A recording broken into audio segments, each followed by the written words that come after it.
Welcome back to the Red Bull Ring for the BMW M Grand Prix of Styria, and the winner here this weekend will not only walk away with the bragging rights, but they'll also be driving home this absolutely stunning BMW M4.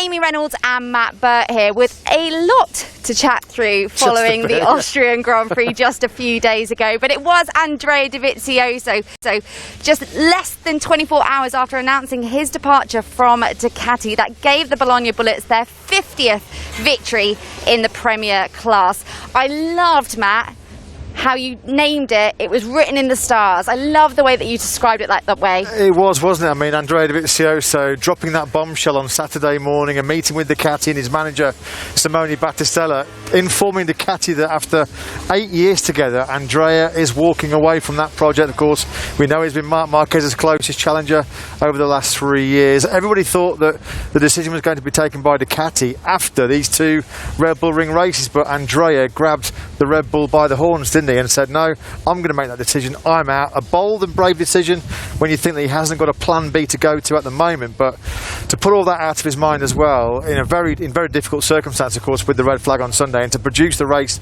that he did, it just shows what a cool, calm and collected customer Andrea Dovizioso is. And now he's only 11 points behind Fabio Quartararo in the championship, so it's very much game on here in Spielberg again. Well, the speculation is going to start over where his future lies, Matt. I'm going to put you on the spot here right now, and at the moment, what are you thinking? Well, I mean, obviously it looks like the only obvious real spot for him potentially could be in the factory Aprilia team. We're not too sure yet what's going to happen with Andrea, you know, only with his doping appeal ongoing until October, we think. You know, Andrea Dovizioso would be a perfect fit for the factory Aprilia team. He'd bring a wealth of knowledge, experience, and that would really help accelerate development of the Aprilia. The problem is, when you're a rider like Andrea Dovizioso, he's not going to come cheap. And I think Massimo Rivola told Simon on the live on Sunday, he's probably going to be a bit of a budget buster for them. But for me, they need to move heaven and earth to try and get a guy like Andrea Dovizioso, because at the moment, that looks like really one of his only viable options. No room in it at Suzuki. All the Yamaha spots are taken. Obviously, he's not going to be carrying on with Ducati. I mean, I did ask him afterwards, Andrea, will this change the situation? You win here last weekend. He said, absolutely not. This one's finished. That story's ended. Will KTM reshuffle their pack? There's been a few murmurings about that, which I think Hervé Poncharal and, you know, possibly about Iker Lecuona stepping back to Moto2. But let's be honest, Andrea Dovizioso is far too good a rider to be sat watching next season from his couch. Absolutely. Well, Ducati do remain unbeaten here at the Red Bull Ring, but Suzuki were hot on their heels. And when I say Suzuki, Joan Mir picking up his first bit of MotoGP silverware, and boy, has Andrea Dovizioso met his match in terms of being a demon on the brakes. Yeah, he really has. We know that always Joan Mir's strength has been in the hard braking zones. He's so strong in that area as well, because the Suzuki's got great braking stability. And this Red Bull Ring circuit, Amy, you think of the hard braking zones for turn 1, turn 3 and turn 4, they are tailor-made for Joan Mir's riding style. The problem is, of course, the Suzuki looks like it just lacks that little bit of top-end performance compared to the Ducatis. I mean, listening to Joan Mir post-race on Sunday, he felt like actually he had the better pace than the guys ahead of him. It's just that he couldn't make that move, and unfortunately that's exactly what happened to his teammate Alex Rins. Alex felt like he had two corners on the whole circuit where he could pass Andrea Dovizioso, one being turn 6 unfortunately where he went and then crashed out, and the other one being turn 9.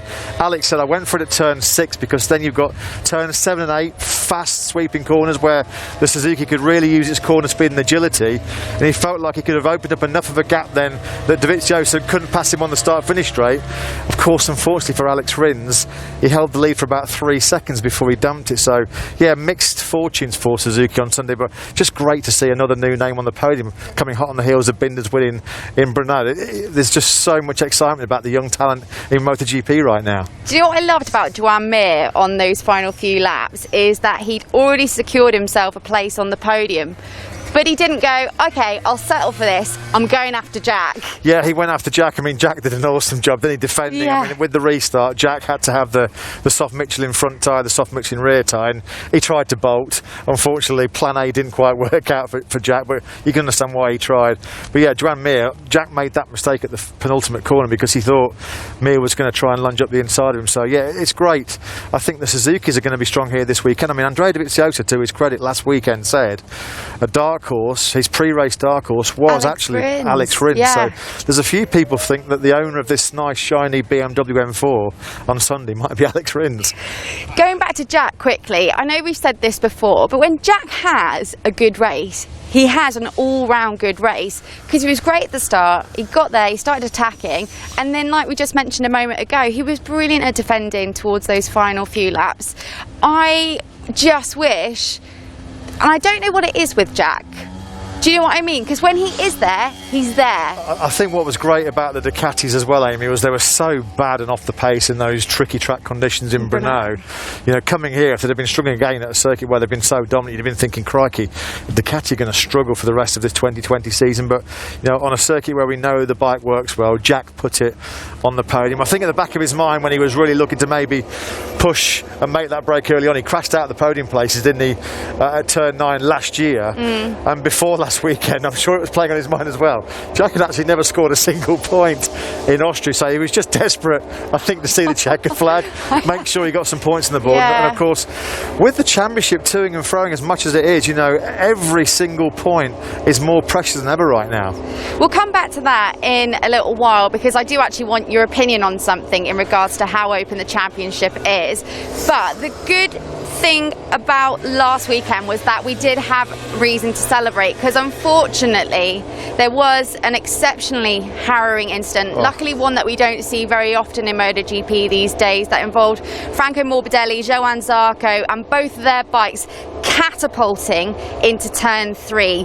They narrowly missed Maverick Vinales and Valentino Rossi, but it really sent shockwaves through the paddock. Everybody was, I mean, Matt, it's not often your loss for words. No, I mean, it was truly terrifying, horrifying and shocking. I mean, it was one of the most gut-wrenching incidents I've witnessed in my near 25 years in the paddock. I can't really sum it up any better than what Aleix Espargaro and Brad Binder did post-race. Aleix Espargaro said, you know, we were so close to it being the darkest day in the history of our great sport, and Brad Binder hit the nail right on the head for me when he just said Valentino Rossi is the luckiest man on the planet right now. I mean, how Valentino and Maverick Vinales were not struck by one or both of those motorcycles, that, like we said on the commentary at the time, it was purely in the lap of the gods. I mean, thankfully, we're not standing here talking about a very, very different scenario. And I've got to say as well, I mean, the mental fortitude of Valentino and Maverick to get back on those motorcycles 20 minutes later, having had such an almighty scare, the biggest scare that both of them have ever had in their careers, to go back out there 20 minutes later and be back out in the action was just quite astonishing, because we could clearly see that Valentino was very, very shaken. Absolutely. As you would be. Yeah, absolutely. I think as well, what was really remarkable is that we walked away and nobody was seriously injured. Johann Zarco, worth mentioning, did actually go back to Italy because it turned out that he has a broken right scaphoid. We believe that he's going to try and race here again this weekend. However, all of those riders involved, Johann Zarco and Franco Morbidelli, about half a dozen riders this afternoon have been called in front of the MotoGP stewards for a meeting. It's not, as we understand, going to result in any penalties being handing out, but I think it's more the stewards just wanting to go through incident by incident, because there were a few others that we'll come and talk to you about in just a second. But going back to your point, Matt, about this year's Open Championship, do you think this is why we're perhaps seeing these kind of moments? Everyone's just getting a little bit het up. Yes. It's a tricky one. I mean, obviously there is more pressure because it's a condensed and shortened season because of the global pandemic. I mean, the FIM stewards didn't have the chance to catch up with Franco or Johann post-race on Sunday for obvious reasons. Yeah. You know, I mean, obviously they've got quite differing versions of events. I mean, I think Valentino Rossi made a really good point. You know, all of us love close racing, we love hard overtakes, we love to see the guys really doing what they do at 200 miles an hour, but aggression is great, but self-preservation at some point has to kick in as well. And I think that both Franco Morbidelli and Valentino Rossi felt like Johann was perhaps a little bit too aggressive in his manoeuvre to get up the inside. You know, it's 195 mile an hour fast kink there. let's be perfectly honest, let's get this out of the way. There was absolutely no intent at all from Johann Zarco. He doesn't want to hurt himself at that speed, let alone injure or take out any of his rivals. But I think Valentino was just sort of saying, hey guys, this was a bit of a wake-up call, a bit of a warning. We all love close, hard racing, but maybe we just need to take that little bit of a step back and take a little bit more responsibility when we're out there on circuit and have a bit more respect and consideration, not just for ourselves but for the guys that we're racing with, because, you know, like we said, it was such a truly shocking incident last Sunday. Let's move on now, Matt. I actually managed to catch up with Brad Binder earlier, and as I was waiting for him, Mike Leitner came out and he made quite a funny joke. He was like, oh, you're speaking to one of my riders that isn't in the meeting. Because unfortunately, Pol Espargaro found himself involved in another moment, and unfortunately for Miguel Oliveira, he found his race ended by yet again another rider. Again, this is going to be a moment, a crash in a race that has two very different sides of the story. Miguel used some quite strong words about Pol. Pol's adamant that it wasn't his mistake at all, but unfortunately for Pol, it meant he threw away an opportunity to get a KTM win. I don't think Miguel Oliveira and Pol Espargaro are on each other's Christmas card list right now. I mean, before the red flag, Pol Espargaro was riding absolutely beautifully. Yes. I mean, he was actually pulling away from Dovizioso in the chasing pack, and you thought, actually, this is going to be a second win in a week for KTM. I mean, he looked so good. Of course, the red flag, which had to come out, there was no way that could not be stopped. Pol Espargaro then was in trouble because the preferred medium rear tyre that he'd used all weekend, he had none left in the allocation. I mean, he said that was a mistake by him, the team, and KTM, that they didn't keep any back. I mean, how were you to know that there was going to be a red flag scenario? But he had to make the restart on the soft, and he said it just didn't work the same, particularly in the braking areas. He kept running wide, and that's why he made that mistake going into turn 4, and then Miguel Oliveira up the inside. I mean, it was a little bit similar to what happened in Brno the previous week. Pol out wide, and then coming back to the racing line, somebody's already there. Yeah. You know, unfortunately, inevitably, there might be a collision. But I think Pol was so frustrated because for the second time in 7 days, he saw a real fantastic chance of winning that slipped through his grasp. But yeah, I mean, it would have been awesome, obviously, for KTM to have done it here in their home Grand Prix as well. But we have this rare opportunity that he does have another opportunity to do it. Exactly. I mean, he can try and set the record straight this weekend. Although while we're on the subject of KTM, I mean, I want to mention Nico Leccarone. I was about Brilliant to say job that. by him in ninth place. I mean, because he's got to have been under so much pressure. Yeah. You know, having DNF'd in all 4 MotoGP races, for him to get in the top 10, his confidence and self-belief now is just like as high as the mountains that we're flanked by. And Brad Binder, I mean, 4th place from 17th on the grid. I mean, Binder is just absolutely awesome. I doff my cap yet again to the South African. And when you look at the championship, you know, it's all ifs, buts, whats and maybes. But if Brad Binder had not made those 2 mistakes in the 2 Jerez races, he's potentially going to be right on the case of Fabio Quartararo right now. So you cannot rule out Binder as a real serious championship threat right now, because he's 24 points down at the moment, I think. Yeah, I mean, and that's easily recoverable in the races that we've still got left. And we've seen, obviously, it was an unbelievable start to the season with Fabio Quartararo, the back-to-back wins in Jerez, and you thought, right, he's going to steamroll it with Marquez not here. But Yamaha have had a couple of curveballs. I mean, who would have thought after those 2 Jerez races that Fabio Quartararo in the next 2 wouldn't even be in the top 6? And that's really let the chasing pack close up on him. Dovizioso only 11 back. Maverick's still in there despite a difficult restart for him. Binder's there. You know, Valentino's hanging in there as well. And we expect Marquez to be back in Misano, and there's probably still time even. You can't even rule out the 93, can you, from still sticking his nose in the championship battle. 2020's had just about everything, and we haven't even got halfway it's mental, through. Isn't it? It's crazy.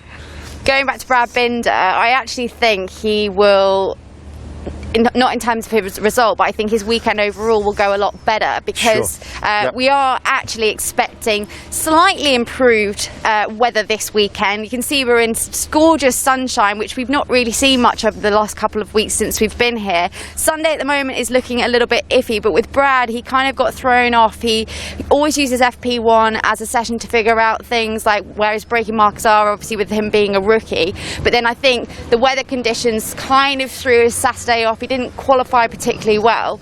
But should we get some of this weather continuing throughout the weekend, you've got to expect him to actually be up there a little bit further on in the grid, and maybe even in the mix for a win again. Could be fighting with the podium, could be fighting for the keys to this car, couldn't he? You know, Binder, I think it was tougher than what he expected coming here to the Red Bull Ring last weekend. So with that more experience and with the setup and getting in the race like he did, he could see where the other riders were, where their lines were and where their braking markers were. So he picked up a lot of really important pointers, I think, last weekend, did Brad Binder. So you can't rule him out. He's going to be really, really strong again this weekend, no doubt about it. And I think as well, because obviously Jerez showed how much some riders improved. I mean, look at Alex Marquez and Taka Nakagami. Jerez 1 to Jerez 2, they took huge leaps. Yeah. If Binder can do the same, well, for sure he's in the podium battle. Just before we finish off, Matt, I really want to come back on talking about Fabio Quartararo and Maverick Vinales, because it sounded as though there was a bit more to it than them having a bad race in race 2. It sounds as though they both kind of encountered technical difficulties of their own. Unfortunately for the pair of them, yeah. I mean, even in leg 1, Fabio Quartararo was struggling with a problem with his front brake, and that's why he ran off at turn 4. Quite scary. He said it's pretty nerve-wracking when you pull the front brake lever in some of these hard braking zones. You're not sure how it's going to be. He said it was like the clutch. It was just coming all the way back to the handlebar. And the worrying thing for Fabio was that in between the 2 races, the team changed everything. They changed the calipers, they changed the discs, yet he still had that real soft, vague feeling in race 2, which is going to be a concern. We know how hard it is on the braking zones here. And Maverick, in the restart, you know, he had that slipping clutch problem which really hindered him for the first 3 or 4 laps, and the pair of them said when it's so close and so open, you can't afford to be having these little niggling issues that are costing you crucial points, because you can see how dramatically it can affect the championship when your main championship rival like Andrea Dovizioso is sipping the Prosecco on the top step. Matt, so good to chat to you, and I've got no idea what we're going to be talking about next time out, like what is going to happen this weekend. But from us here for now, it's goodbye, and we're heading over to Steve Day with our press conference.